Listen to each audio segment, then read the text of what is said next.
Okay, this next video is going to be a continuation of shooting scenarios.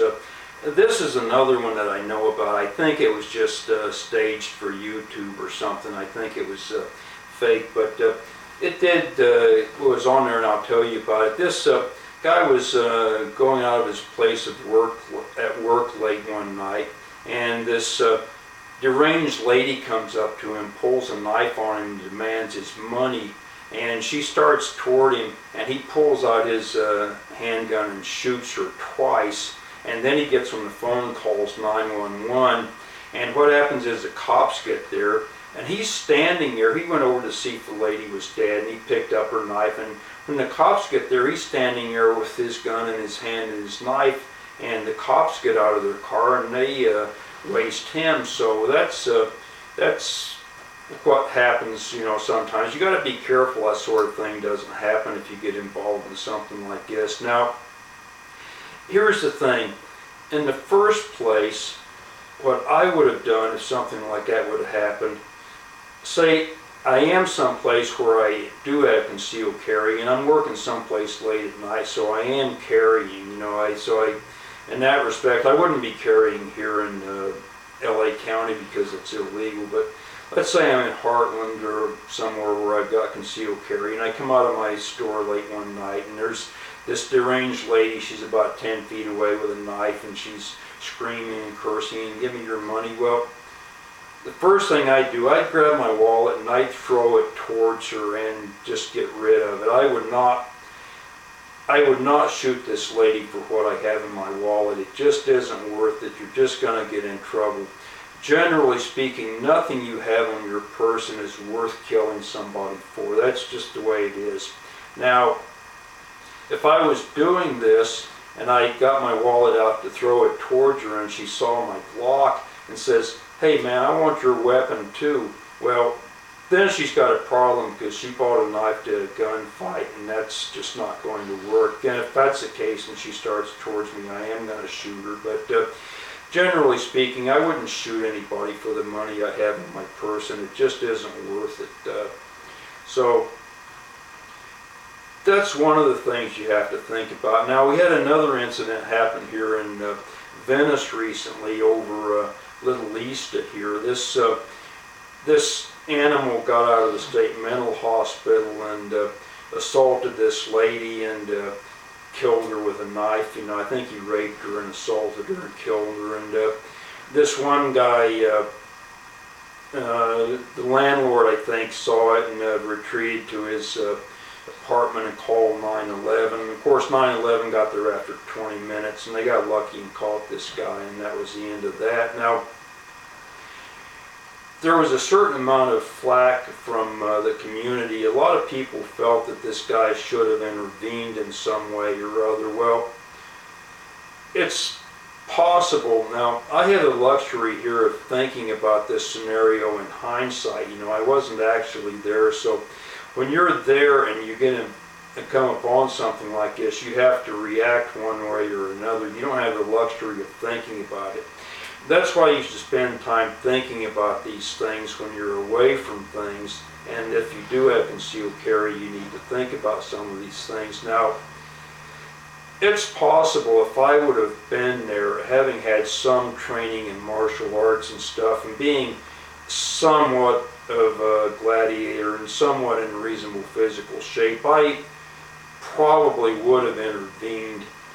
It's possible I would have got myself seriously hurt. I would have possibly got stabbed and wound up in intensive care and stuff like that. And I might well have been a hero, you know. There might have been people wanting to give me medals and all this sort of garbage, but I'll tell you the truth. I wouldn't have felt good about that. I would have felt stupid about that, and here's why. Because I can't get concealed carry in Los Angeles County. It's not really my responsibility to intervene in these situations. And since the state has taken over this responsibility, in essence, they have a responsibility to keep this guy in the state mental hospital where he belongs. 9/11, the police have taken over the responsibility for protecting people. they have a responsibility to get there and prevent this sort of thing. And this lady even has a certain amount of responsibility to have a weapon and use it to protect herself, because I think this happened in her home. So all these other people have a certain amount of responsibility too. So for me to intervene and get myself hurt or killed is it's just something you have to be aware of, and you have to wonder if it's really worth it. Now, as I say, if I would have been there, possibly I would have intervened before I even thought about it.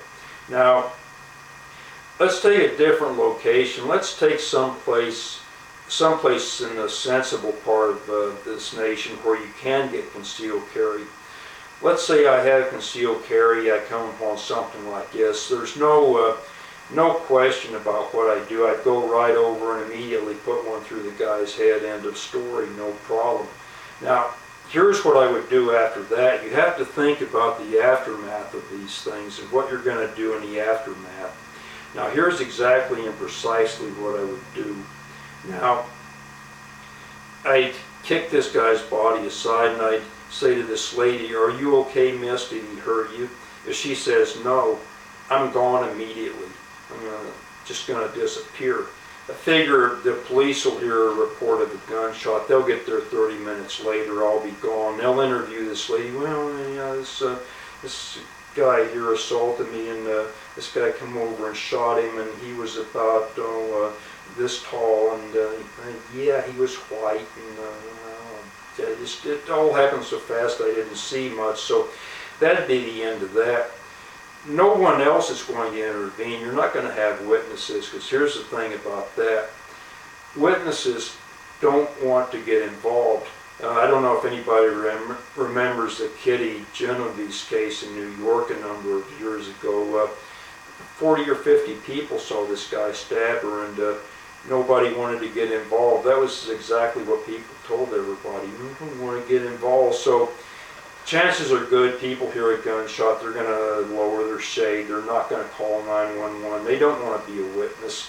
Nobody wants to be a witness, You've got to go tell your boss, "I have to be in court today to be a witness." Well, that's going to fly about 2 or 3 times, and then your boss is going to tell you he don't need you anymore. So you don't have to worry about that too much.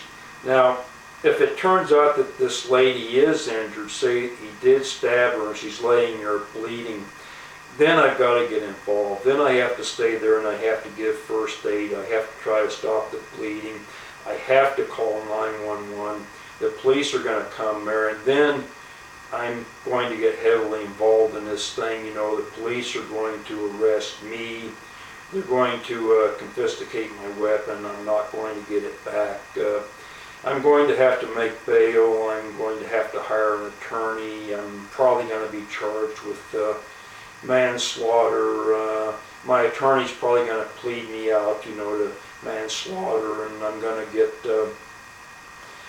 probation or something. It's just going to be a big ugly mess, but I would stay there if I had to try to save the lady's life. So that's how I would handle that situation if it came down like that. And as I say, these are the things you have to think about in advance, and you have to be aware of what some of the possibilities are and what you would do about these things.